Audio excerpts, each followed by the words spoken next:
breathing out with awareness.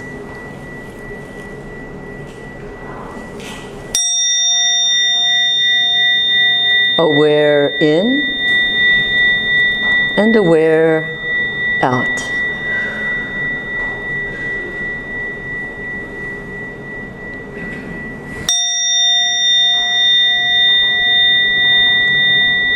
Aware in and aware out.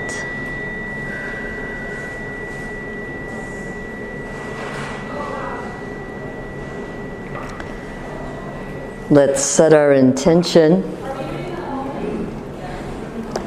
And our intention tonight is to be open-hearted.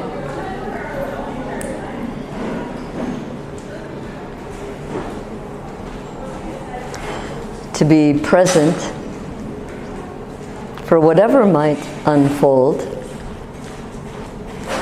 So with that intention, each of you may have your own intention. Just allow yourself to rest into your intention, holding it in front of you, so to speak, breathing normally.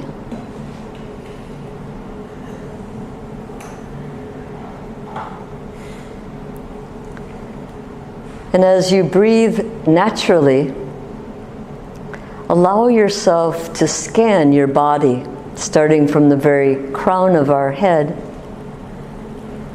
Imagine the lights in this room and the warmth of the light on our head, allowing that warmth to penetrate very gently, letting our skull and our brow relax.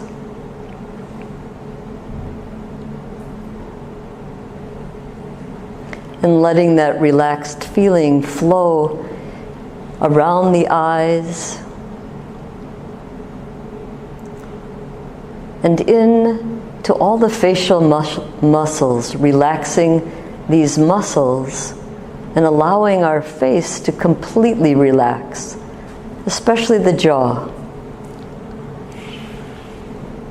Breathing naturally, relaxing,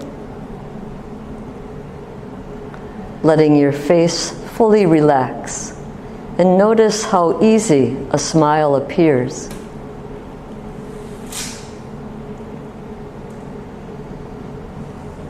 And see if you can allow that relaxed energy into your neck and shoulders, noticing your shoulders drop ever so slightly. Sometimes I like to bring my shoulders forward, up, and then back and down. Just letting my shoulders relax.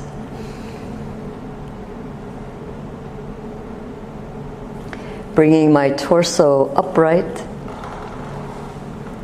Letting the energy in my torso flow freely without slouching or holding my body too rigidly. Just bringing my torso upright.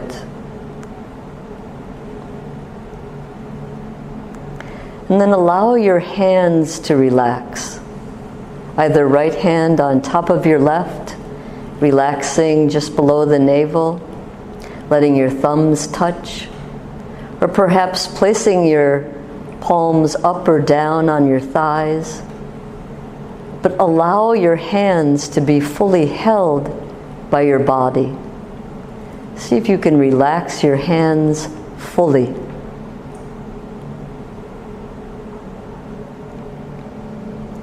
And notice as your hands fully relax, your arms and your shoulders follow suit.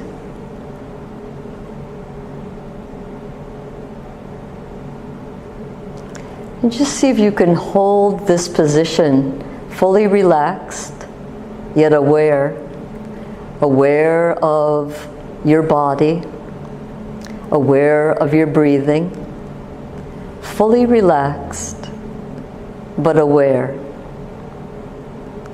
And I'm going to ask you to allow your mind to just settle into whatever stillness you can find.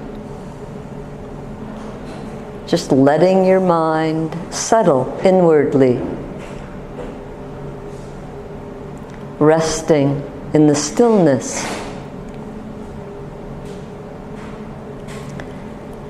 resting in the vastness, the spaciousness of your mind, breathing naturally.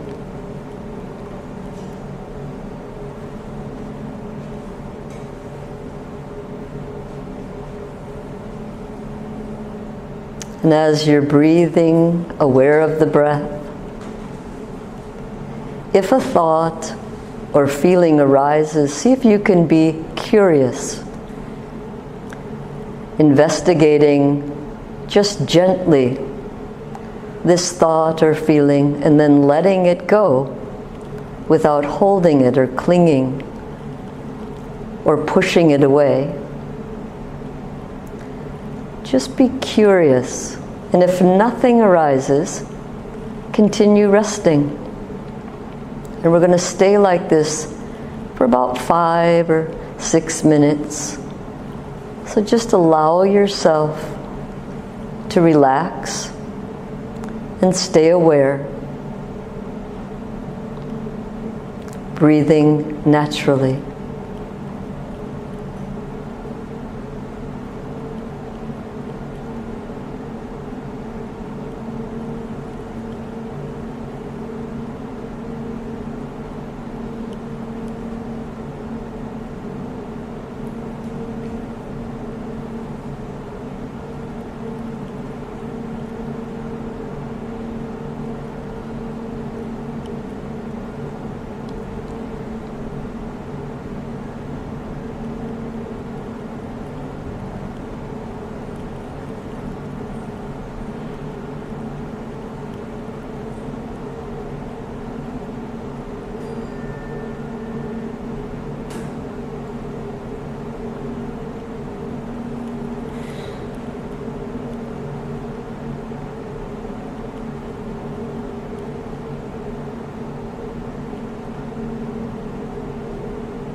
Relaxed and aware.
Very gently feel the weight of your body on your chair.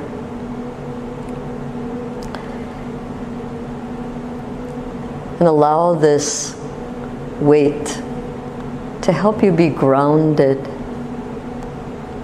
present. Feeling the weight of our body as it roots us to this room, to each other. And very slowly allow your eyes to begin to open, keeping your gaze low toward the middle. And take this time to just notice the qualities that you feel in your body or in your mind. Just noting without preferring or judging. Just notice.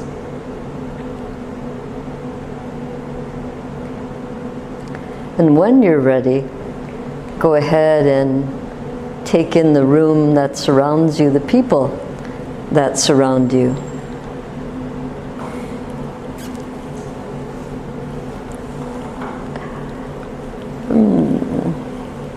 Very nice.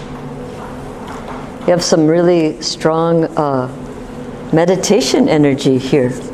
We have some meditators. In case you're wondering, Molly's in Washington. There's Molly. She's still with us. She's very, very stubborn. She's completely blind and deaf, and she just goes on her little journeys, sometimes completely in the wrong direction of anything, but she just she just keeps going. She's actually gotten stronger and healthier living in the rural environment. And Stellar, this dog here, gets her if there's something that needs to be barked at. And so she pops over and gets her to be barking, and they go off barking together. And Stellar looks after her if she is gone for too long and hasn't returned back to our hut. So it's a very sweet relationship between these two dogs, and I feel very, honored really to be able to have that intimacy. So I can hug and hold and touch and feel like that type of intimacy that you may have with each other. And as a nun, it's a really wonderful experience to actually have that and to have that be present in my life. And having two dogs is often a bit too much, but I'm happy, very happy. So tonight I decided I wanted to give a teaching, and we haven't given a teaching here in a while. Last week I just wanted to sort of meet and greet you all. So you won't hear anything you haven't already heard, probably many times, but perhaps you'll hear it in a different way because you haven't heard it for a while, or who knows. We're going to ask someone to be the scribe. There's going to be a time, maybe Marie or Bill, in back of you there's a whiteboard, and that we are going to write 4 different definitions down on it as they come up. But, so if anybody feels so inclined.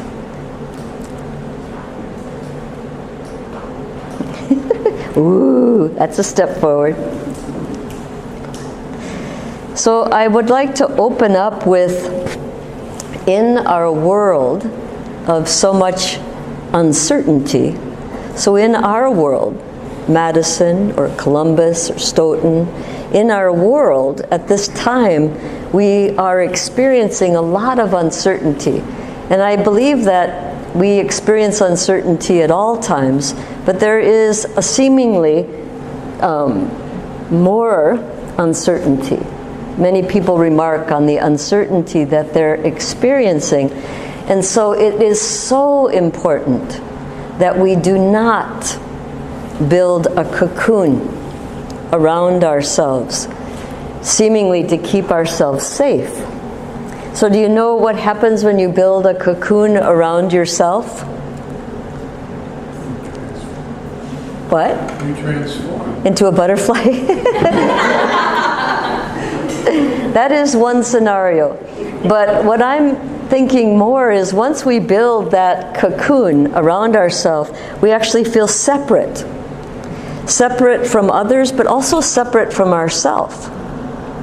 And so the teaching opens up encouraging you. Yes, there is uncertainty, but please, the suggestion is do not. It's so important that we do not build a cocoon that will separate ourselves from others and also from ourselves. So this is very, very important.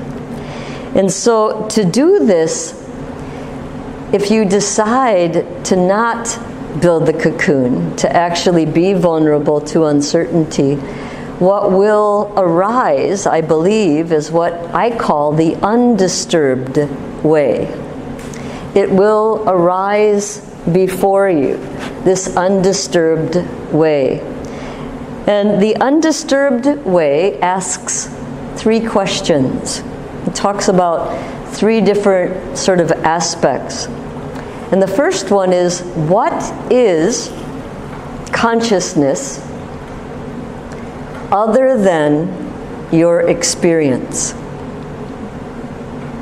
So I'm asking you, is it possible that consciousness is none other than your experience, day-to-day unfolding?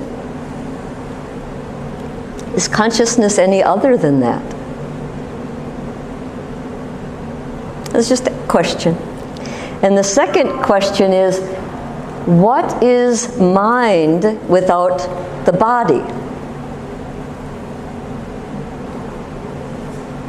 So we're talking about embodied mind, being aware and always grounded with the body that you have to sort of move through this world, this time.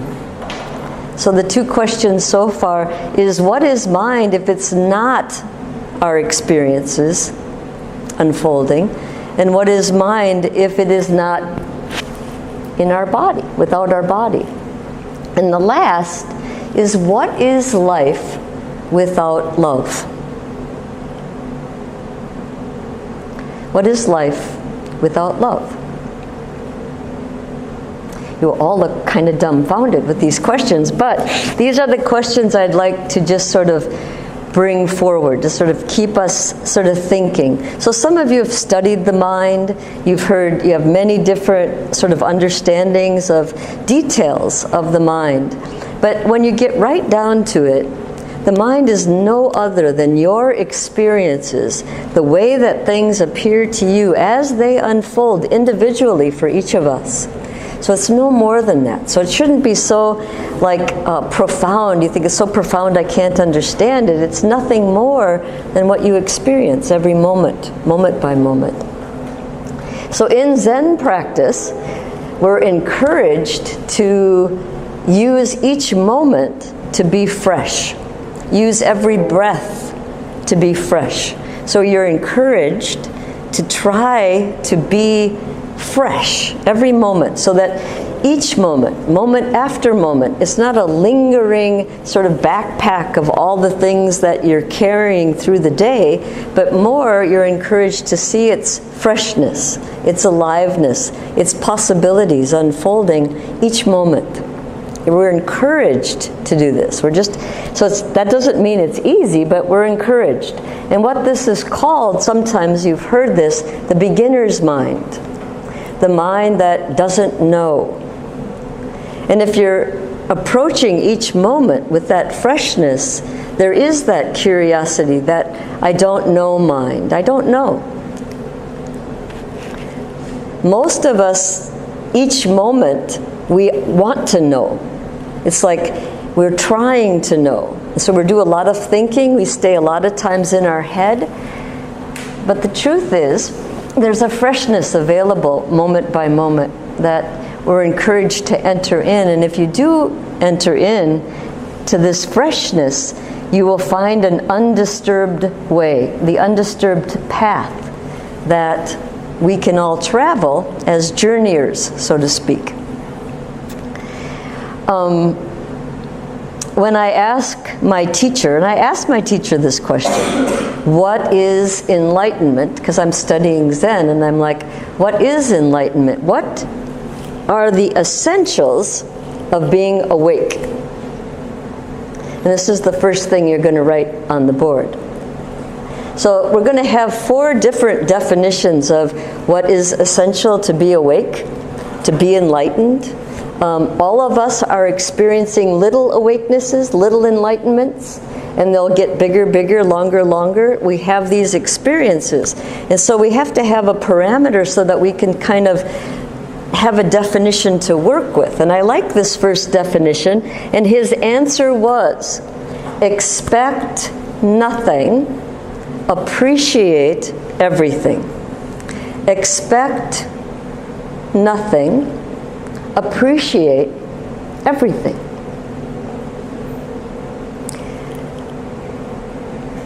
So if we were to back up and enter into our meditation again, and we settled our body and our mind, and I ask you to sort of hold in your mind this idea, not to expect anything in your meditation, whatever will arise, it's fresh, and then appreciate whatever it is that arises. So sometimes sadness arises, and you think, Choden, do you mean I'm supposed to appreciate sadness?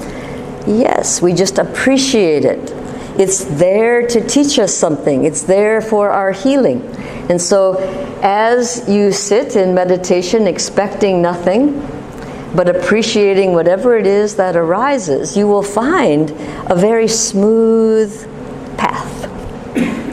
And it's not always a happy path or a path that is filled with delight. Sometimes it has a heaviness, or there is something to be learned, something to embrace, something to hold close, something that maybe is been ignored by you for a long period of time, and so when you bring light to it, it's a little bit uncomfortable, yet we appreciate it, because in the appreciating, it will arise, it will tell us something, and then we can heal from that as it dissolves back. And it will arise whenever it needs to arise, and it will disappear every time it arises. It's pretty amazing. So expect nothing, appreciate everything.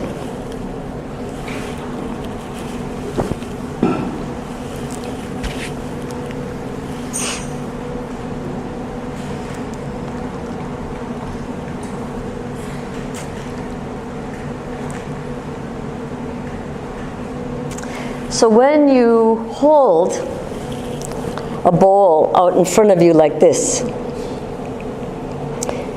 am I offering or am I receiving? Yes.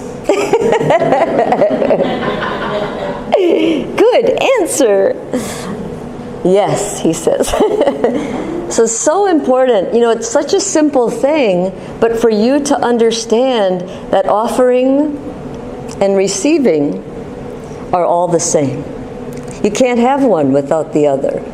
And so when you hold this gesture in our hands, and so we learned these 4 different exercises last week, and we'll do them at the end, but when you hold your hands as if you're offering something to someone that you love, there's no way that you can't also receive. What you're receiving is the love that you feel for them. You're actually bringing it to mind in the present moment. So the love that you have for someone is a memory, but as you bring it to mind in the present, now you're in the present with this fresh love for that person. And so as you offer your love, you receive love. And that's true for many, many different things.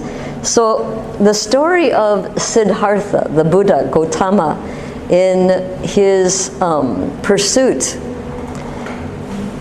to awakening, he left the palace, the palatial experience of having comfort, of having, lots of comforts. He left that experience in search of some answers that were unsettling to him. And some of those answers didn't even have words, but he wanted to understand, why is there sickness, old age, and death? What is the point of being a human if we experience things like this? And he was looking for the answers, and the answers he went out to pursue became sort of more and more levels and layers of understanding. And he studied with every master in the area that he lived in. So it was in India, and he studied with many, many different masters. And he mastered everything they had to teach. He mastered everything. Yet he didn't have the clear answer, the clarity of mind that he knew must be there. And so he retired into the forest, and at this time 4 other monks joined him, and he decided to practice ascetic ways in which you deprive your body of things. So they were extreme ways. And so he deprived his body for a long period of time until his body became completely emaciated. He was very ill. And he was at the side of a riverbank considering bathing, and he collapsed right near the road. And in this state, it would be very likely that he would die. But a young woman, a woman that lived in the town named Sugata, was on her way bringing heavy cream and rice to offer it to the gods. And she came across Gautami, collapsed on the side of the road, and decided this would be a better offering for this being.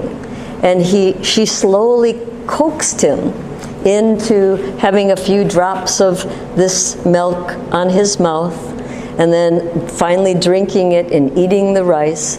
And he was able to sort of sit up, and his consciousness was gaining strength.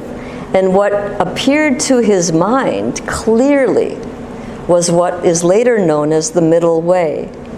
That we don't need to be way extreme over here or way extreme over here.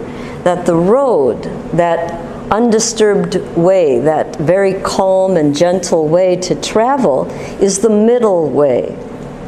And in the middle way, we can allow ourselves to be offering and receiving. That's the middle way. You're offering and receiving. You don't have to be way over just giving or way over just receiving. You're in the middle way, where it is like a rolling ball, so to speak.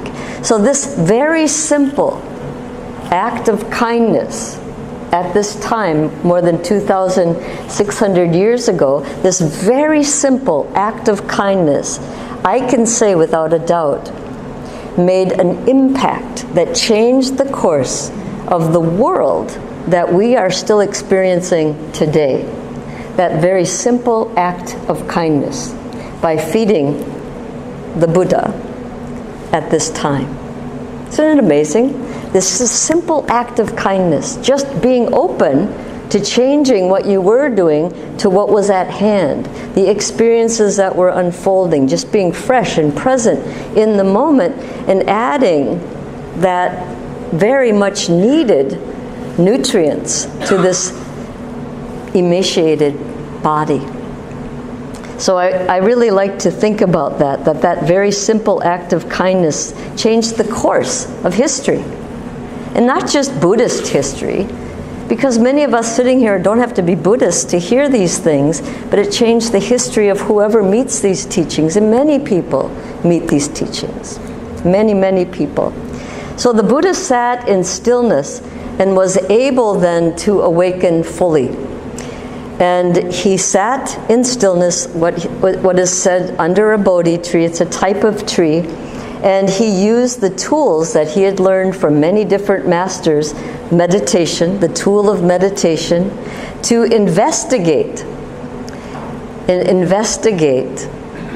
in his mind all these different things. And his investigations were profound, yet they're so simple. They're very, very simple. We tell everybody, you've heard this many times, we tell everybody that you have, at this moment, and in every moment, everything that you need. It's just ridiculous, don't you think? Do we forget that? I mean, I think we do. Do you remember in every moment that everything you need is available? I think we forget. And we have a body, we have a mind, and the experiences that we are encountering are unfolding, are healing. We have everything we need to wake up. The Buddha understood, sitting under the Bodhi tree, 3 things, really just 3 things. He understood that everything changes. Everything changes, moment by moment by moment. We've heard this hundreds of times, but he understood it, not intellectually, he understood it. Everything is in flux, impermanence, including our own body. And the experience of understanding the impermanence of your own body is a huge wake-up. It is one of the biggest wake-ups to enlightening, to understand the impermanence of your own body, to know that this body is on borrowed time. The guest, our mind, is just using this guest house. And when you're at a guest house, you don't get to stay there forever. The guest will leave the guest house. The mind will leave the body. And so the Buddha understood that one first thing, everything changes. And the second thing he understood is everything is contingent. Everything depends upon everything else. There's not one thing that doesn't depend on every other thing. Sort of like 2 goldfish in a bowl, right? So if you're a goldfish in a bowl and you're flapping your tail, this goldfish is also experiencing your flapping. There's nothing that you can do to separate. Everything is contingent on all these different causes and conditions, many that we're not even aware of are happening. So we can sort of be aware of some, but if you really were to take the time to let yourself consider all the causes and conditions in your next meal, you'll just continue on and on and on and on, back to the very seeds of the plants, to the ground upon which they're planted, the earth itself and all its different nutrients. You can go back to when there wasn't even an earth, and all the different parts all the elements that combine to make it possible. It continues. Everything is contingent. That is a very deep and profound meditation, to always, whatever you're doing, if you have the time, just consider all the causes and conditions that are possible, that are happening to make this possible. So what was the first one? And the second one? Everything is contingent. Yeah, dependent on, we can say. Those are the words we've used many times.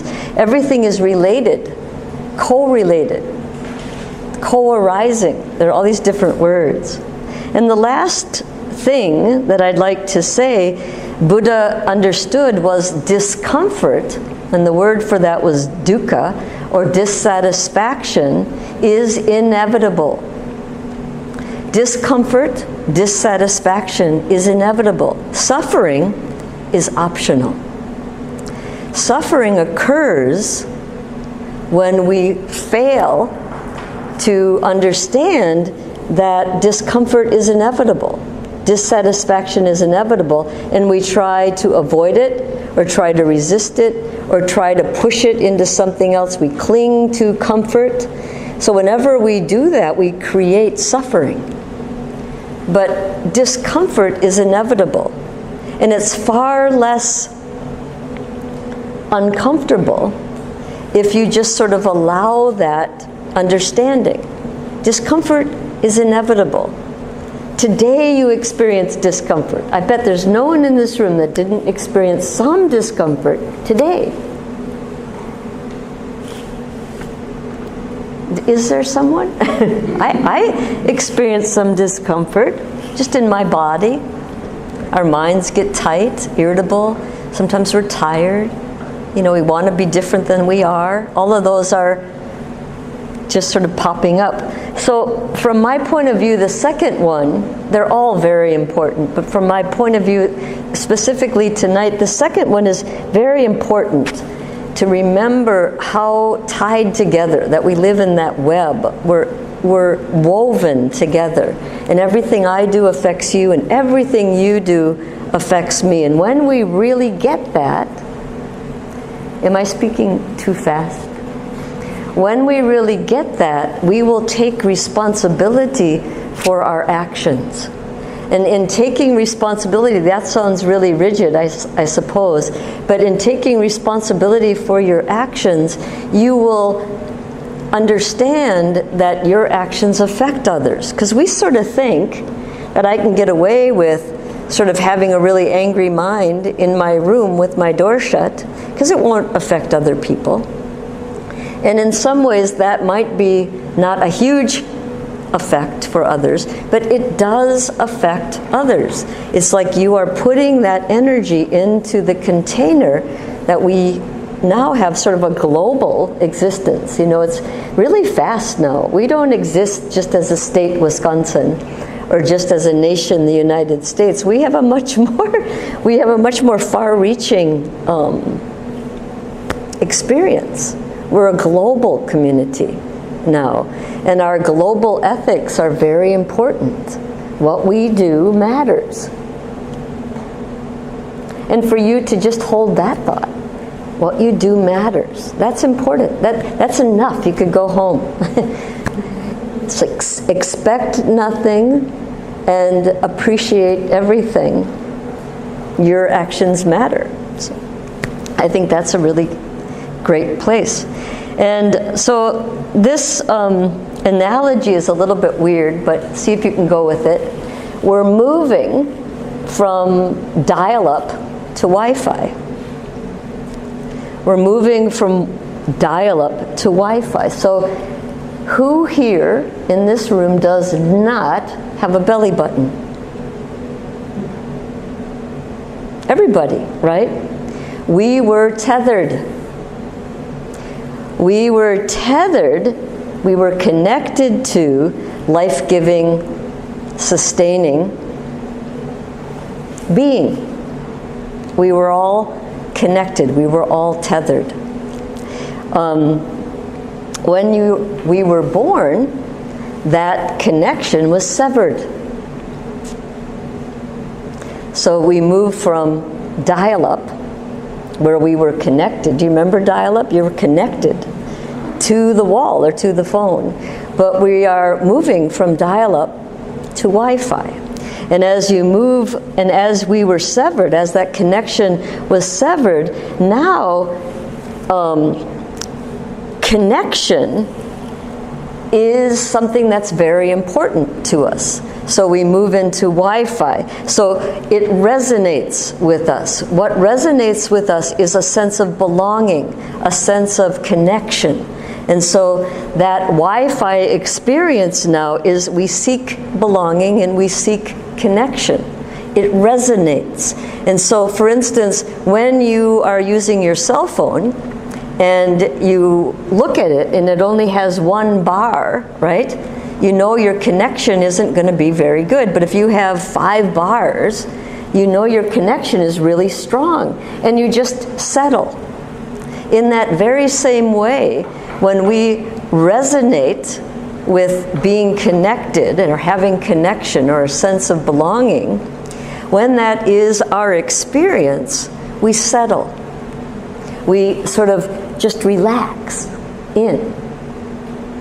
So we're moving from dial-up to Wi-Fi, and we're looking for that good connection.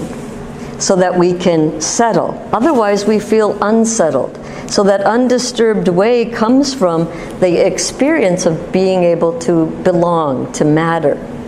And that's nothing wrong with that. Those are human needs that we all have, and we all seek that. We all seek that belonging. And when those are satisfied, we can relax. And even being told that you have everything you need in the moment, if you really investigate that and that's your experience moment by moment by moment, you will feel very settled, very stably a part of the world, this global community. So we seek that. The second definition of enlightenment talks about this very most important human connection. And the second definition of awakening or enlightenment is intimacy with all things. Intimacy with all things. To know all things as they are. So when you have intimacy with someone, you know who they are. You know their good, strong assets, and you also know their vulnerabilities, things that are their weaknesses. So when you have that sense of intimacy, you know things as they are, not how as you want them to be. True intimacy is really being able to know a person as they are. We're humans, we're messy, and we're not perfect, and so we're going to have both what we call positive and negative sort of traits or characteristics. So intimacy is to know all things as they are. So that definition, especially to know all things as they are, should ring a bell. It's to be able to see things as they are without being confused or having our afflictions distort things. So to be able to have intimacy with all things. So the definition is to have intimacy with all things. And another way of putting that is to know all things as they are. So I like the word intimacy, so he has it in italics there. Thank you. Our relationships, is this too much? Our relationships with each other are very important. Very important. It's in these relationships with each other that we orient ourselves.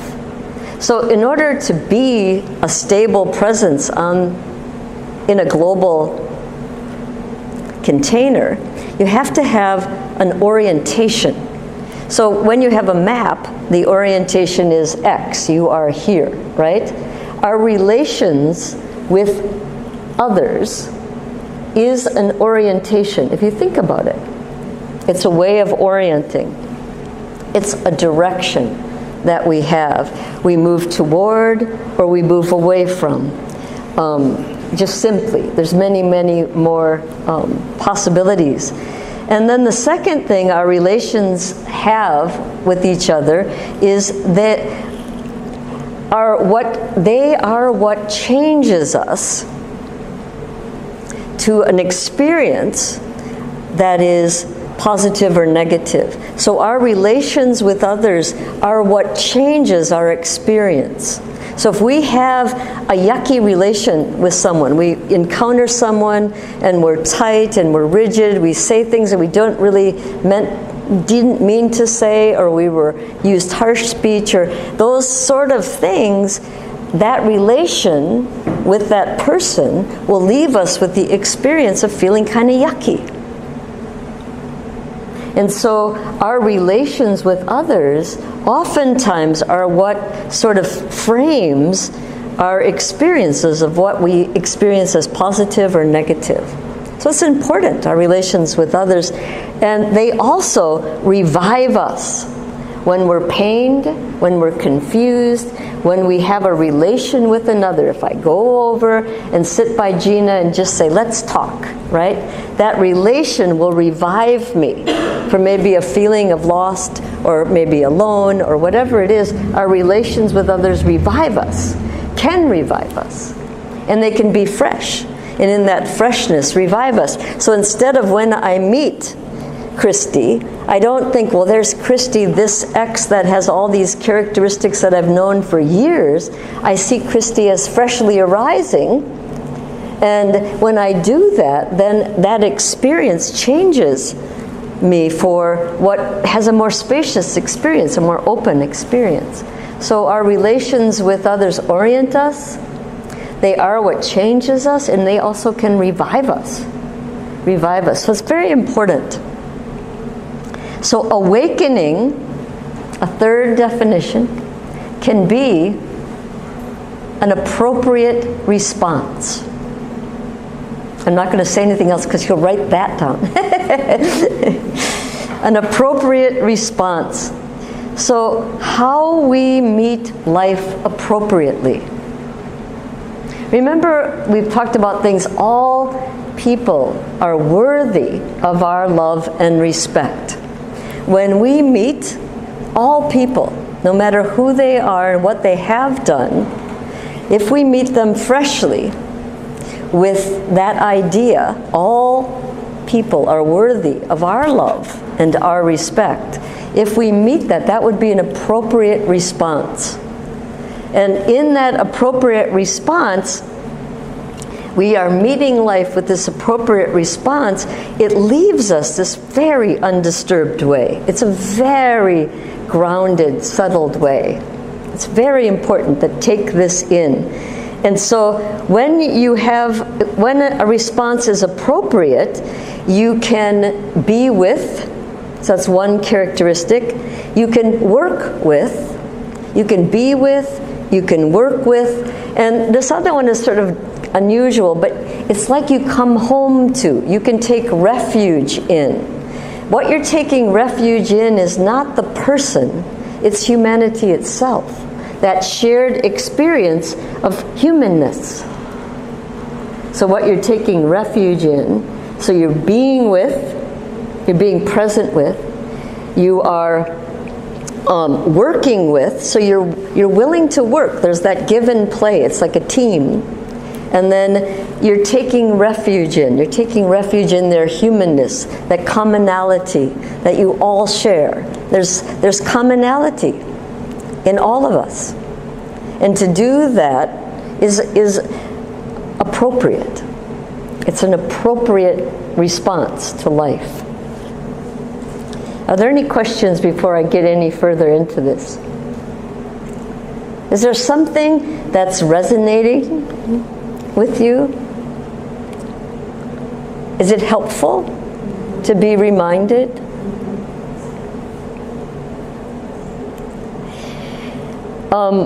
What is suggested in the Zen scriptures, and I have one on my phone here because I didn't bring any books. It's like, how can I do that? So it's suggested in a Zen scripture. Here's one quote. I started to write it down and I realized that I was going to have to just read from the book itself. But here's the first part. What you see in front of you. So if I'm looking at Christine, if Jess is looking across the way at Mike, right? So what you see in front of you right now, what you see in front of you right now, and your very existence as being who is here. Do you know what I mean? So you're here, you're not someone else. You're who you are. You're confident in who you are. So here you are, and your existence as a being who is here is a complete expression of reality. Nothing is missing. Nothing is missing. So right here in front of you, right now, just you being here, and it could be down the hallway. It's not necessarily contingent on this room. But if you are able to do that, if you can be present wherever you are, whatever is in front of you, and we all know that's not always fun, but if you can be present to it,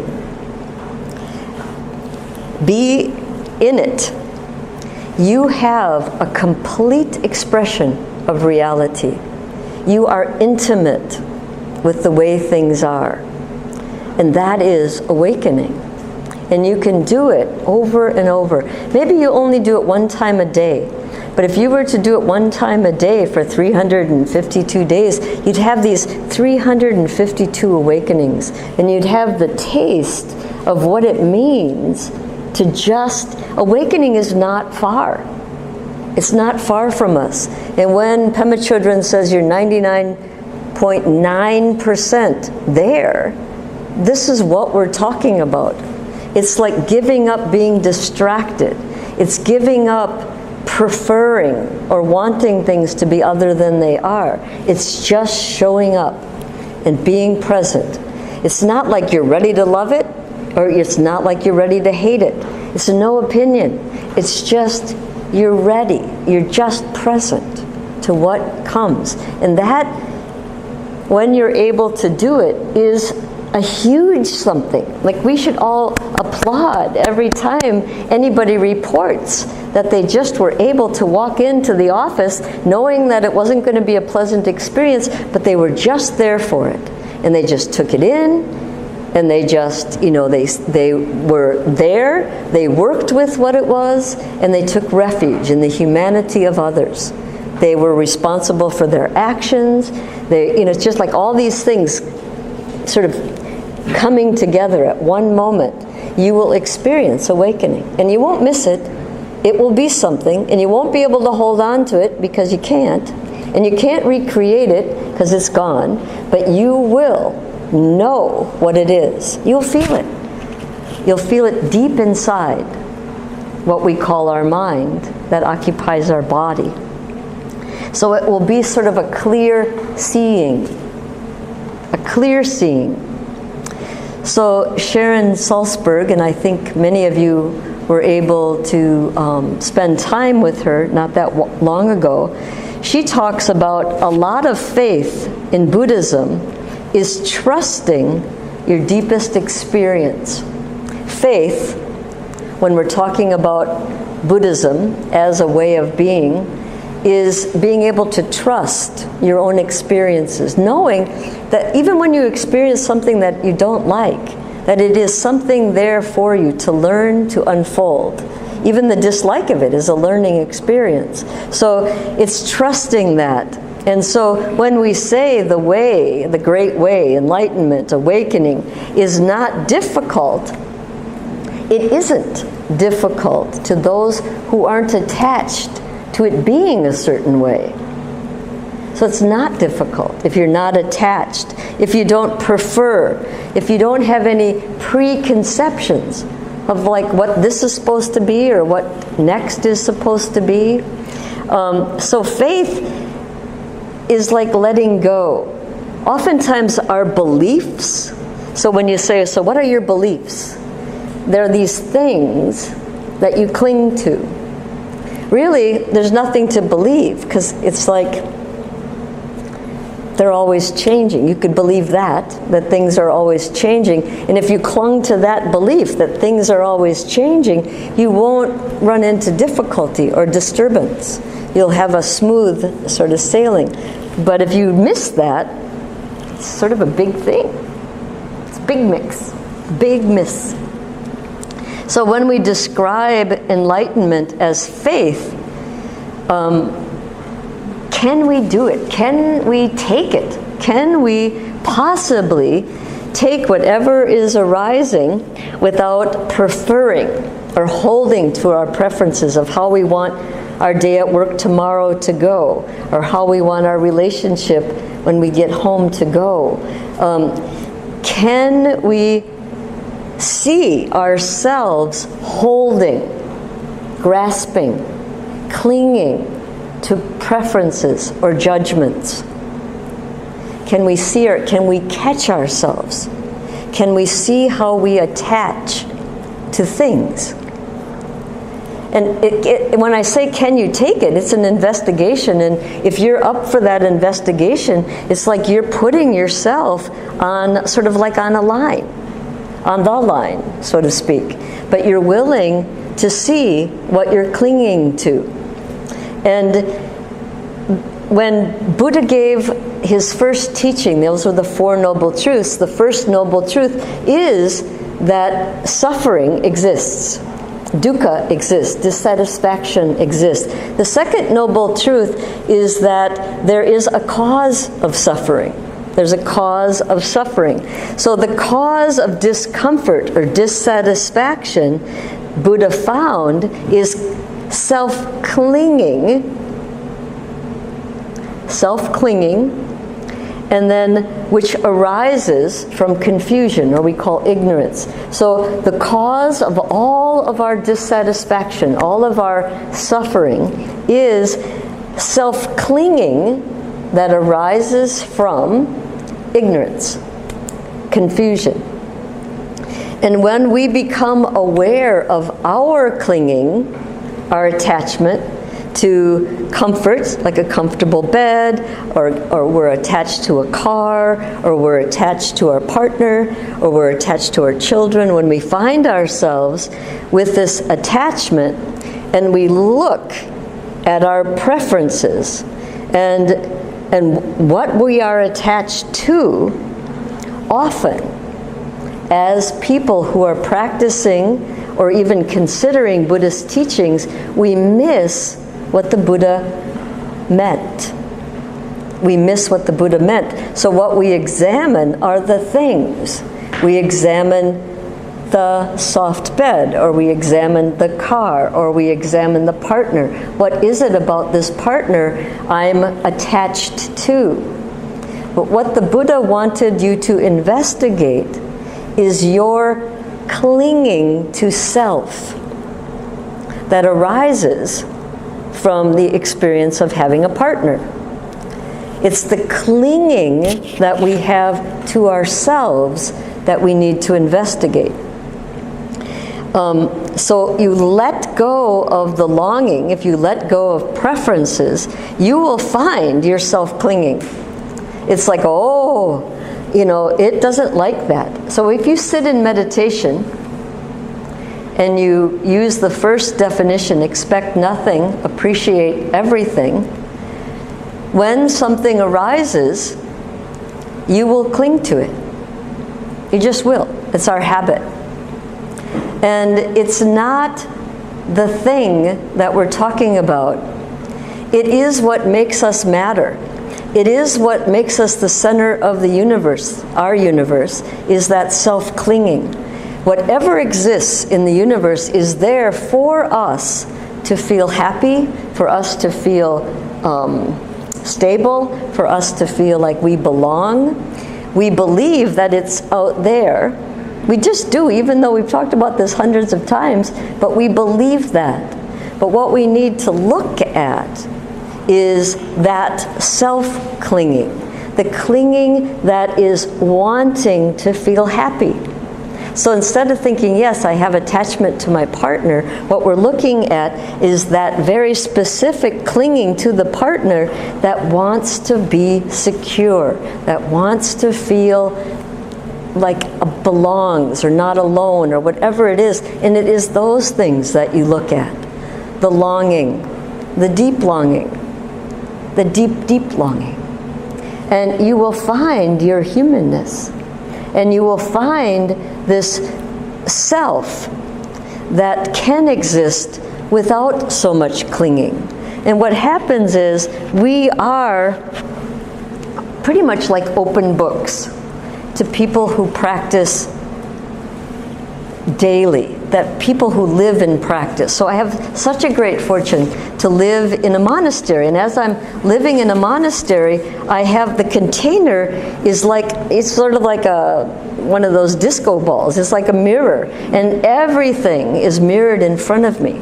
And so what happens when we are practicing and we're thinking about these ideas and we're thinking about our attachment, what happens is sort of we are very, very like an open book. People who have let go of some of their self-clinging can totally see our self-clinging and can help us see it.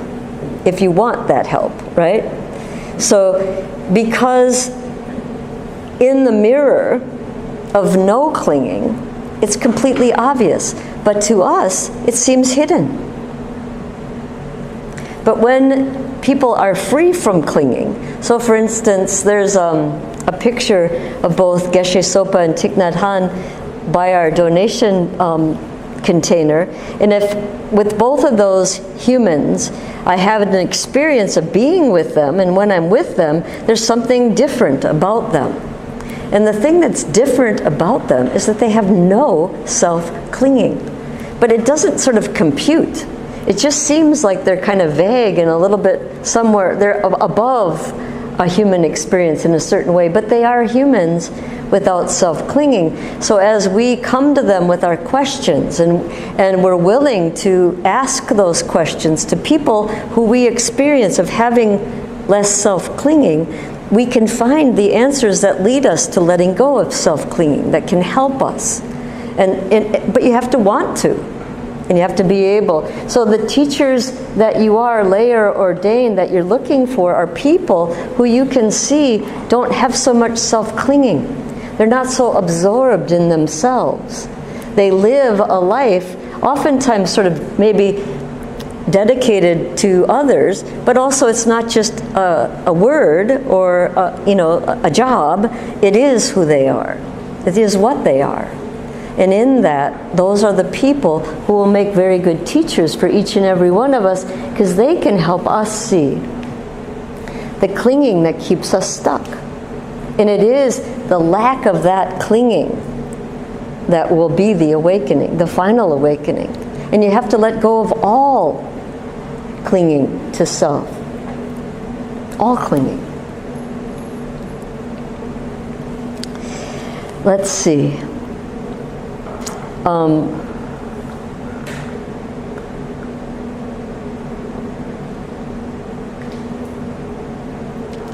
I think that when you meet such a person, and just as in my own experience, when I meet such a person, I know I can trust them. Whether or not I do, whether or not I'm vulnerable enough to trust them, is up to me, but there's a knowing. So you don't want to seek help with the teacher unless you feel that you can trust them. So that's important. So it's important to actually allow yourself to see in their presence, do you trust them? It's not so much a word game, you quiz them, oh yeah, okay, you're worthy of my trust. Do you feel trust? And also, in observing them, do you witness the lack of self-clinging? Or maybe your idea of what that might be like. And so that's an important sort of thing to give you, to leave with, to go back to Washington with, is this teaching about how to live and to journey well. Instead of saying, be well or have a safe trip, I just tell people to journey well. Because in that, it's a journey. We're all on a journey. And to journey well means I'm wishing you well-being on your journey, but it also gives you choice. Journey well. As to where you'll journey and to what you'll journey. But to choose to journey well usually is not too hard for people to choose. Yeah. So we're going to do a little discussion. What time is it? What was it? 7:38, 7:40. Good. So the way that you actually remember what you've heard is to discuss something that you heard with someone that's near you. And it's easy to get off course, but if you actually take this time and sort of dedicate it to some of the ideas that you've heard, what sort of made sense to you, maybe didn't make sense to you, and you wonder what the other person thinks, whatever you decide to discuss, but taking the time is really, it's an educational tool, it's an experience. So give that to yourself, it's a gift. And so, yes, Jess? What's the fourth? What's the fourth one? You're so good. It's faith. Yeah, awakening is faith. It's faith believing in your experience. So Sharon Salzberg says faith is believing in your own experience. So faith, believing in your own experience, I believe, is an awakening.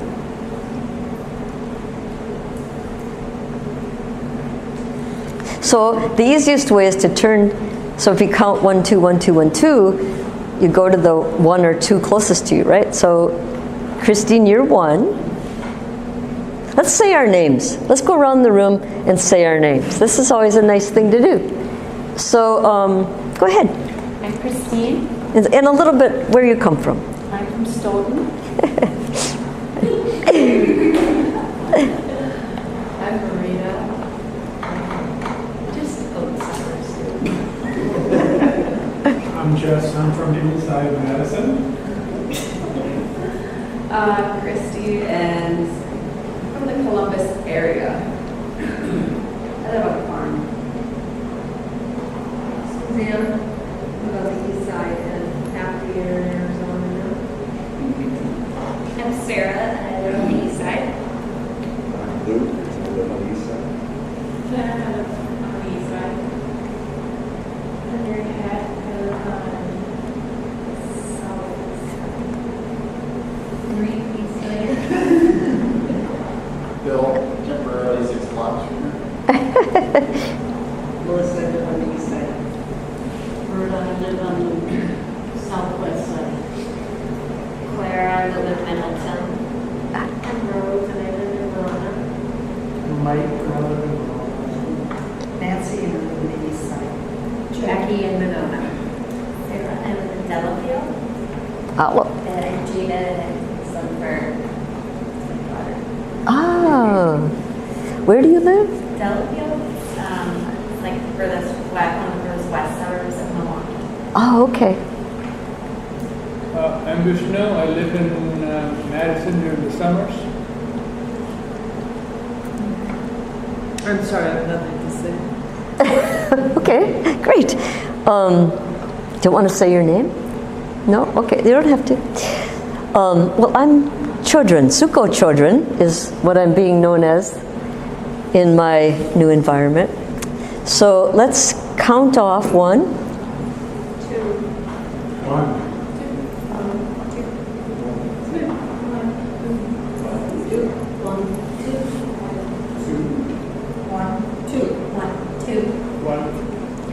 Perfect.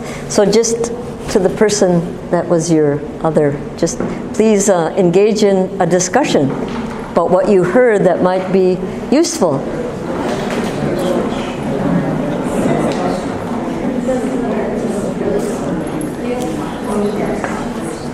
Here, Scooby-Dooby. Let's just stay here. We're not done. We're not done. It's here.